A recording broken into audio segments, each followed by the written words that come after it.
বন্ধুরা, একটা কথা কখনো ভেবে দেখেছো কি?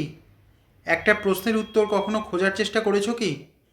ডিভোর্সি বাবা মায়ের ছেলে মেয়েদের প্রশ্নের মুখে পড়তে হয় যে বাবা মা যেহেতু ডিভোর্সি, বাবা মার মধ্যে যেহেতু সম্পর্কের কোনো টান নেই, তাই তাদের ছেলে মেয়ে হয়ে তারা বিবাহিত জীবনে সুখী হবে কিভাবে? তাদের ছেলে মেয়েদের মধ্যে সম্পর্কের টান থাকবে কিভাবে? অথচ যেসব বাবা মায়েরা একই ঘরে একই ছাদের তলায় থেকেও অঘোষিত ডিভোর্সি জীবন কাটায়, তাদের ছেলে মেয়েদের কেন প্রশ্নের মুখে পড়তে হয় না? এখানে অঘোষিত ডিভোর্সি জীবন বলতে আমি এটাই বলতে চাইছি যে সেই সব স্বামী স্ত্রী যারা হয়তো এক ঘরে এক ছাদের তলায় থেকেও নিজেদের মধ্যে সম্পর্কের প্রতি কোনো টান অনুভব করে না।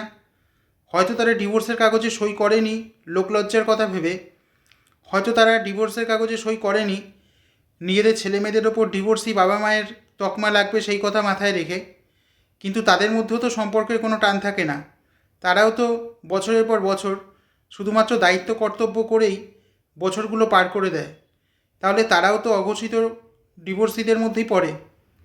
তাহলে তাদের ছেলে মেয়েদের কেন সম্পর্কের বিষয়গুলো নিয়ে প্রশ্নের মুখে পড়তে হয় না?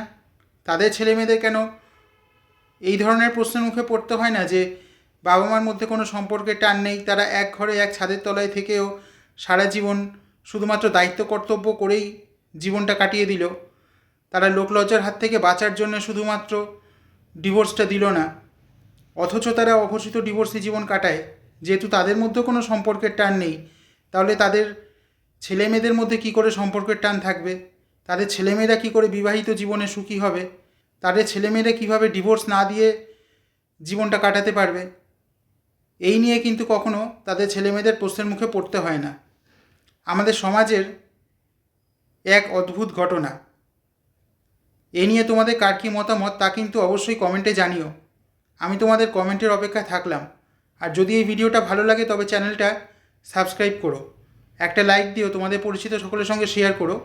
আমি আজ আসি।